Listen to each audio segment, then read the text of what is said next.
Alrighty, welcome back everyone. We just talked about some of the early betting lines. As you can see, we definitely had some very interesting ones. Texas favored by 3.5 at Michigan is quite an interesting one. A&M being favored over what is likely one of the top five, top six teams in the country, and Notre Dame is another one. But let's jump into the most important players for the title contenders this upcoming year. We did Georgia, Texas, Oregon, Bama, and Ohio State. That was the fifth team.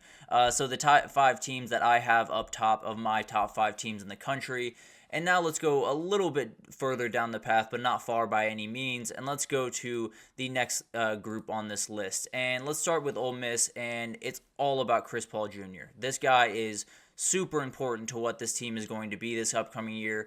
I think when you look at him at face value, there's so many big time players on this Ole Miss defense. There's no two ways about that. I think when you have Walter Nolan, when you have Princely Umanmielen, when you have so many different guys, I actually put in Walter Nolan here for a second before switching my way over to Chris Paul Jr. So I'm definitely someone that there's a lot of people that need to step up. But whenever I look at a defense that has a lot of moving pieces, that has a lot of people that need to step into bigger roles, I always look at for where the green dot guy is going to be, where the leader of that defense, the center of that defense is going to be, and I think it's going to be Chris Paul Jr. I think he's going to be hugely important to this team's success on the field, but also I think when you look at some of the other guys on this team, there are younger guys that could absolutely make a big time leap this upcoming year, and when you have a guy that's played as much good football as Chris Paul Jr. has, I think you only benefit from that. So Sunshine Perkins is someone that I'm watching very closely to just become a little bit more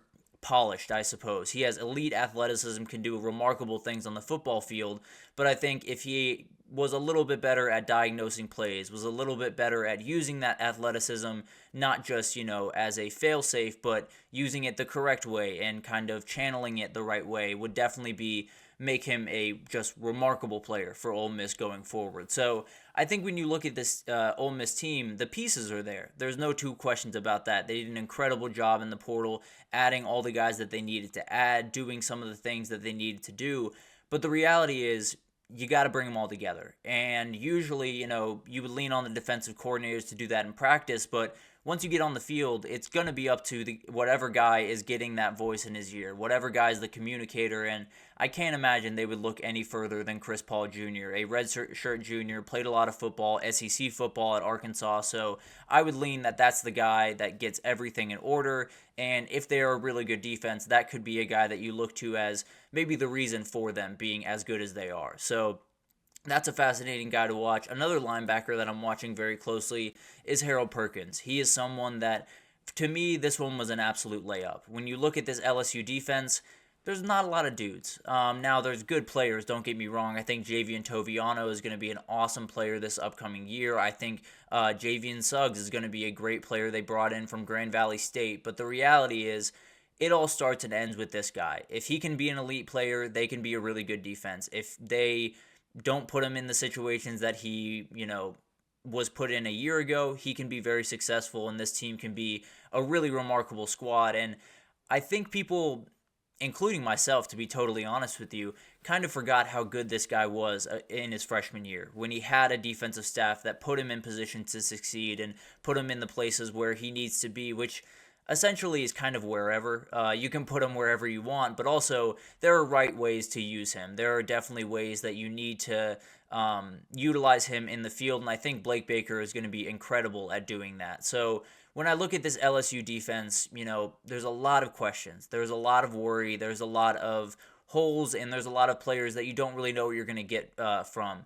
Harold Perkins is a guy that I feel pretty confident as long as you put him in the position that he needs to be put in, he's going to succeed, and he's going to do really remarkable things, and I would not be surprised by any means if he was on an All-SEC team at the end of the year, possibly the first All-SEC team this time next year. So he's someone that I think LSU's defense right now, I think, is not going to be great.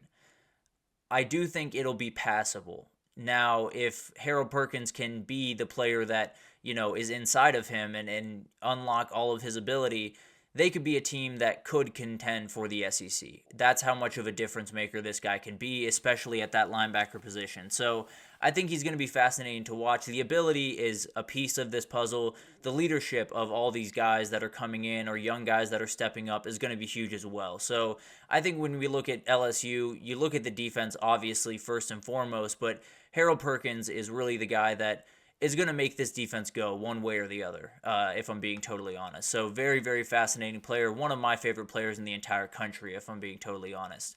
But let's move on to Utah, and let's talk about Dorian Singer. This is a guy that is very, very talented. I think there's not a lot of questions I have about the Utah defense, just because Kyle Whittingham is in that room. I don't worry about teams in Utah having a good defense because the way that he's been going about business has been ironclad on the defensive side of the ball for quite some time. So I'm not really going to question him. I'm not really going to say that they need any one big time defensive player to step up because they've always been incredible about, adapting to circumstances and putting guys in position to succeed and doing all the things that you need to do on the defensive side of the ball. Now, when you look at the offensive side of the ball, you have a couple of worries, and I think they're much less than you had probably a year ago, especially with Cam Rising being out. But even beyond that, I think I had more worries about this offense than I do right now, and I think a big reason for that is Dorian Singer. When I look at the receivers that Utah has had over the past, 5 years, I don't think any of them come close to what Dorian Singer can be. He is someone that I think is remarkably talented, has transferred a couple of times in his career, was at Arizona, then USC, now over at Utah. But the reality is this kid can play, and he can do really, really remarkable things on the football field. And it sounds like him and Cam Rising already have a very good rapport passing the ball. So he's one of those guys that I think when you talk about the Big 12, you talk about Tutoria McMillan, you talk about Isaiah Bond, all of these remarkable, that's not a Big 12 receiver, you talk about a lot of remarkable receivers in the Big 12. I think Dorian Singer could be the best of the bunch. I think he could be a guy that totally busts the door down and is right next to Tutoria McMillan as one of the all Big 12 players at that position. So I think he's going to be fascinating to watch. I think he could be the difference between them just, going to the Big 12 championship to winning it and going to the playoff and possibly winning a playoff game in that time. So I think he's a hugely important guy. I think he could take Utah from great to elite this upcoming season, depending on the season that he has. This next guy is a little bit different. He comes from Penn State. It's Caden Saunders. Now, Caden Saunders is not going to be the wide receiver one over there at Penn State. Julian Fleming will absolutely be the guy that is the go-to one for this team, but when you talk about Penn State, there is a ton of new stuff. You have new coordinators, new guys going off to the NFL, guys coming into the program like Julian Fleming. So there's a ton of moving parts, but the wide receiver room is by far the most worrisome on this team. I think comfortably, I think Penn State fans would tell you that for sure. Losing Keandre Lambert-Smith really put a wrench into this because going into the year, Julian Fleming at the 1, Keandre Lambert-Smith at the 2, Caden Saunders at the 3, it's not necessarily, Ohio State level or Texas level or anything crazy, but it is a really solid group, and it's a group that could definitely get you a number of different places, especially if Andy Kotelnicki can get them open and put them in great positions. So I tend to think that was going to be an okay setup. Now, Keandre Lambert-Smith is now an Auburn Tiger, so you have to deal with Caden Saunders taking a step up into that wide receiver 2 role, and he's going to be hugely important for this team. They can't just lean on Julian Fleming, partly because he's not necessarily the biggest body. He's not necessarily a guy that can take all of the hits in the world and keep moving. So you're going to need to spread out the ball, and you're going to need to go to the tight ends. They have a couple of very talented guys there as well. So this passing game will be multiple. They'll have tons of running back passing game. They'll have tons of tight ends involved. But at the end of the day, you need wide receivers outside that can make plays. And Caden Saunders is a guy that has not quite hit the ceiling, I suppose, that Penn State fans had for him. But the reality is he really could this upcoming season and be a huge reason that they maybe make a run at the Big 12. So it's going to be really fascinating to watch this one. I think you have big-time questions about this wide receiver core, but if Caden Saunders can make things happen this upcoming year, I think a lot of that would go away. And then let's finish it off with another wide receiver. Why don't we? Let's talk about Tyler Morris over there at Michigan. This is all about Michigan being at a position where you lose Roman Wilson, you lose Cornelius Johnson, you lose two guys that are hugely important to what you do, mostly because they know exactly where to be and when to be there.